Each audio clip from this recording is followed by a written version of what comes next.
नमस्कार, आप सभी का स्वागत है टीवी 7 भारत के इस खास बुलेटिन शो में और मैं हूं आपके साथ श्रुति अंगद। बुलेटिन की शुरुआत करते हैं उत्तर प्रदेश की खबर से, जहां प्रदेश के मुख्यमंत्री की दहाड़ मध्य प्रदेश में सुनाई दी। आज मध्य प्रदेश में चुनाव प्रचार प्रसार का आखिरी दिन है। वहीं यूपी के मुख्यमंत्री एवं भाजपा के स्टार प्रचारक योगी आदित्यनाथ बुधवार को पन्ना जिले के पवई विधानसभा में आम सभा को संबोधित करने पहुंचे। इस दौरान योगी आदित्यनाथ ने कहा, मध्य प्रदेश की शिवराज सरकार ने हर घर तक शासकीय योजनाओं का लाभ पहुंचाया है। कांग्रेस को 55 वर्ष तक मौका मिला, लेकिन गरीब कल्याण उनके विकास का कभी एजेंडा नहीं रहा।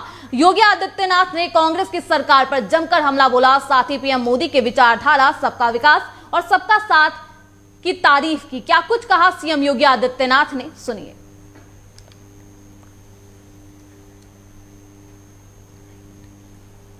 60 वर्षों तक मौका मिला था, लेकिन विकास उनके एजेंडे का हिस्सा नहीं था।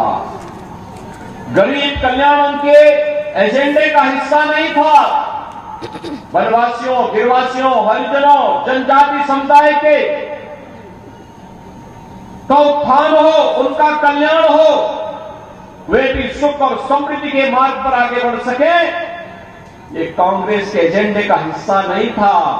कांग्रेस को जाति के नाम पर बांटती थी, समाज के सामाजिक ताने बाने को छिन्न भिन्न करती थी, वोट बैंक की राजनीति करती थी, और जब सरकार से देने की बात आती थी तो इनके नेता कहते थे कि देश के संसाधनों पर पहला अधिकार तो मुसलमानों का है। यही तो कहते थे इनके लोग, तो यही कहते थे। वो ये नहीं कहते थे कि देश के संसाधनों पर पहला अधिकार गरीबों का है, अन्नदाता किसानों का है, नौजवानों का है, हमारी बहनें और माताओं का है। ये बात कांग्रेस के नेता कभी नहीं कहते थे, क्योंकि विकास उनके एजेंडे का हिस्सा नहीं था। भाइयों बहनों, मोदी जी 2014 में प्रधानमंत्री बने। उन्होंने नारा एक ही दिया, उन्होंने कहा था कि मेरी सरकार देश के गांवों के लिए, गरीब के लिए, किसान के लिए, नौजवान के लिए, दलित के लिए, वंचित के लिए, जनजाति के लिए, समाज के सभी तबकों के लिए, महिलाओं के लिए, सबके लिए कार्य करेगी। और इसके लिए उन्होंने नारा दिया सबका। बात करते हैं उत्तराखंड के उत्तरकाशी की, जहां सुरंग में फंसे मजदूरों को निकालने की जद्दोजहद जारी है। जो तस्वीरें सामने आ रही है वो कहीं ना कहीं सवाल भी उठाता है प्रशासन पर कि रविवार को जो घटना घटित हुई उसमें अभी भी ये मजदूर नहीं निकल पाए। ये सुरंग में फंसे हुए नजर आ रहे हैं।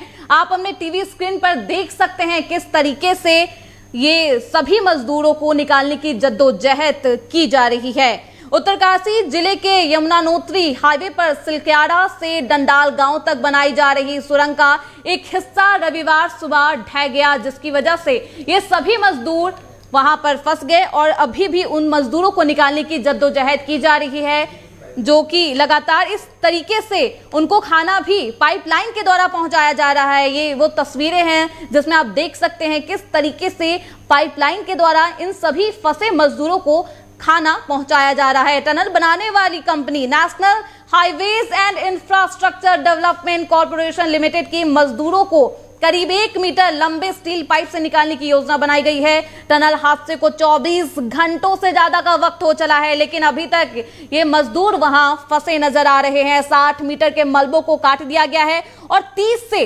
35 मीटर का मलबा अभी बाकी है। मलबा हटाने के लिए हैवी एक्सकेटर मशीनों को जुटाया गया है। वॉकी टॉकी के थ्रू टनल में फंसे मजदूरों से संपर्क साधा जा रहा है। फिलहाल सभी मजदूर सुरक्षित बताए जा रहे हैं। टनल में पानी की आपूर्ति के लिए बिछी पाइपलाइन के जरिए ऑक्सीजन की आपूर्ति कराई जा रही है। इसी पाइपलाइन के जरिए रात में कंप्रेसर के जरिए दबाव बनाकर टनल में फंसे मजदूरों तक चने के पैकेट भेजे गए। साथ ही टनल के जरिए खाने के लिए सामान भी भेजे जा रहे हैं। वहीं इस पूरे मामले पर क्या कुछ कहना है आपदा प्रबंधन विभाग का, सुनिए। रात में हमारी ऑगर मशीन जो कि डेब्रिस के थ्रू, जो मलबा है उसके थ्रू बोर करेगी और उसके थ्रू पाइप डालेगी लगभग 3.25 फीट डायमीटर का। वो पहुंच के कल रात में काम शुरू कर दिया उन्होंने। उनका टारगेट ये है लगभग 24 से 30 घंटे लगभग लगेंगे जिसमें कि बोर करके पाइप डाली जा सकती है। अभी एक उसमें एक इशू आ रहा है कि बीच में जो रिब डाला गया था टनल में उसको होल्ड करने के लिए, वो रिब क्योंकि कोलैप्स की है तो रिब हो सकता है मशीन के रास्ते में आ सकता है, तो उसको भी निकालने की कार्रवाई चल रही है। उसको भी हम जब पहुंचेंगे वहां पर तो उसको भी निकाल लेंगे। और वो एक बार पाइप पड़ जाएगी हमारी, क्योंकि 3.25 फीट डाया का पाइप है, तो उससे आराम से लोग उसे निकाले जा सकते हैं। इसमें अभी प्रगति चल रही है, मतलब कार्रवाई चल रही है। तो आज देखते हैं कि कितना कहां तक पहुंचते हैं।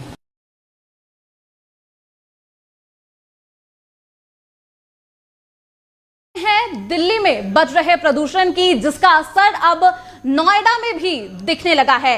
उत्तर प्रदेश में भी अब प्रदूषण की जो चादर है वो दिखने लगी है। दिवाली के बाद एनसीआर में पॉल्यूशन का जो स्तर है वो बढ़ गया है। आप देख सकते हैं किस तरीके से पॉल्यूशन की चादर से पूरा एनसीआर की ढका नजर आ रहा है। दिल्ली के बाद अब नोएडा और ग्रेटर नोएडा की हवा भी जहरीली हो चली है। दिवाली से पहले नोएडा, ग्रेटर नोएडा में हुई हल्की बारिश से हवा साफ तो हो गई थी, लेकिन दिवाली पर जमकर हुई आतिशबाजी से फिर से शहर का AQI खराब श्रेणी में पहुंच गया है। नोएडा सेक्टर 62 का AQI 378 बुधवार को दर्ज किया गया है, जो कि दिवाली के बाद अब तक का सबसे ज्यादा AQI बताया जा रहा है। वहीं गाजियाबाद की हवा बहुत खराब श्रेणी में पहुंच गई है। गाजियाबाद के संजय नगर का AQI 348, वसुंधरा में 373, इंदिरापुरम में 376 दर्ज किया गया है। सबसे ज्यादा खराब हवा इंदिरापुरम की है। प्रदेश में प्रदूषण के क्या हालात है, क्या कुछ हालात बने हुए हैं, और आखिरी दिल्ली आखिर किस तरीके से एनसीआर की हवा में कितना जहर घुल चुका है, देखें हमारे सहयोगी की ये खास रिपोर्ट। दिवाली के बाद नोएडा में बढ़ते प्रदूषण से लोग काफ़ी परेशान हैं। दिवाली के बाद अचानक प्रदूषण बढ़ा है। जहां दिवाली से पहले बारिश हुई और बढ़ते प्रदूषण से नोएडा वासियों को राहत मिली, लेकिन दिवाली के बाद एक बार फिर प्रदूषण बढ़ा है। आज एयर क्वालिटी इंडेक्स लगभग 300 के पार है। तस्वीरों में आप साफ देखें तो पूरी तरह से चारों तरफ सफ़ेद चादर ही नज़र आ रही है और इस बढ़ते प्रदूषण के चलते लोगों को काफ़ी दिक्कतों का सामना करना पड़ रहा है। लोग अपने घर से निकल रहे हैं तो उनको काफ़ी दिक्कत होती है। मेरे साथ कुछ लोग मौजूद हैं, उनसे बातचीत कर लेते हैं। सर, इस बढ़ते प्रदूषण से कैसे? मैं बताता हूँ क्या बात है। ये दिवाली पटाखे का तो नाम था जी, उसके उसके बाद में जो आ रही है पराली का ही आ रहा है। हमें खुद पता लग रहा है, जब सूंघते हैं तो लकड़ी जलने की आ रही है सारी बदबू। और अब तो आजकल में तो वहाँ पर पहाड़ों में बर्फ़ जो पड़ रही है उसकी भी धुंध आ रही है। तो स्मोक और धुंध ये मिलकर बना हुआ है। कैसा महसूस करते हैं, क्या क्या दिक्कतें? मैसेज हम निकल नहीं रहे। पहले तो खांसी हो गई थी हमारे को। मैं 3-4 हफ्ते से घर में बैठा था। अच्छे खासे 2000 रुपये इलाज में लगे हमारे, और थोड़ा सोसाइटी में घूम लेते हैं। बताया जा रहा है जो बुजुर्ग लोग हैं और बच्चे, उनको काफ़ी परेशानी हो रही है। आप परेशान तो हो रही थी।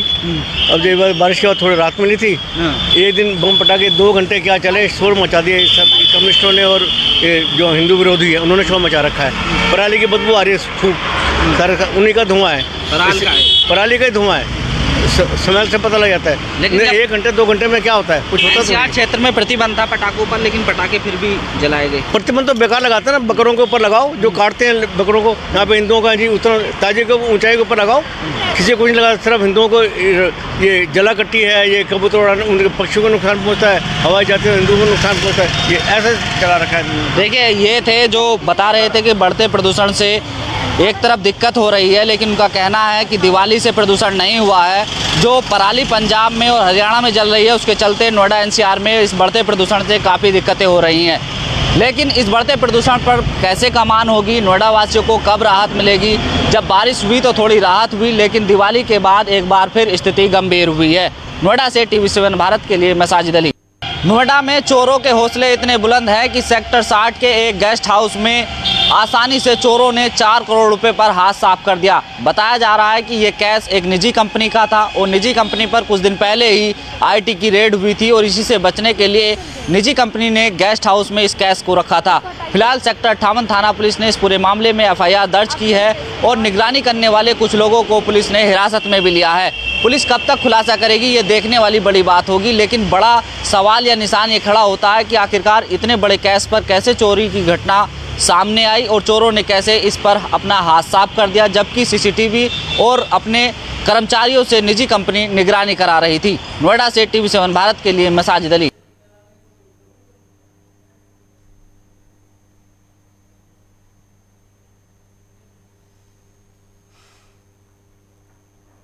तो आपने देखा किस तरीके से दिल्ली एनसीआर सिर्फ प्रदूषण से ही नहीं बल्कि चोरी की घटना से भी अब प्रभावित हो रहा है। नोएडा के सेक्टर 7 चौकी क्षेत्र के आवासीय क्षेत्र में बने एक नामी कंपनी के गेस्ट हाउस से करोड़ों रुपए की चोरी का मामला सामने आया, जिसमें अभी आपने रिपोर्ट देखी किस तरीके से चोरी की वारदात से भी नोएडा वासी परेशान नजर आ रहे हैं। आरोप है कि चोर नकदी के साथ गहने भी चुरा कर ले गए हैं। संबंधित जोन के एससीपी अरविंद कुमार का कहना है कि नौकर के साथ उसके साथियों ने चोरी की घटना को अंजाम दिया। वहीं नौकर सहित कुछ लोगों को पुलिस ने हिरासत में लेकर पूछताछ जारी की है। निजी कंपनी पर कुछ महीने पहले इनकम टैक्स विभाग की छापेमारी की गई थी। वहीं अब चोरी की घटना को अंजाम दिया गया। घटना की शिकायत नामी कंपनी के मैनेजर ने सेक्टर 58 थाने में दर्ज कराई है। 30 अक्टूबर को कंपनी के गेस्ट हाउस से करोड़ों रुपए चोरी होने की जानकारी गेस्ट हाउस प्रबंधन को मिली। कंपनी ने इसकी आंतरिक जांच की तो आशंका हुई कि नौकर और उसके साथियों ने वारदात को अंजाम दिया।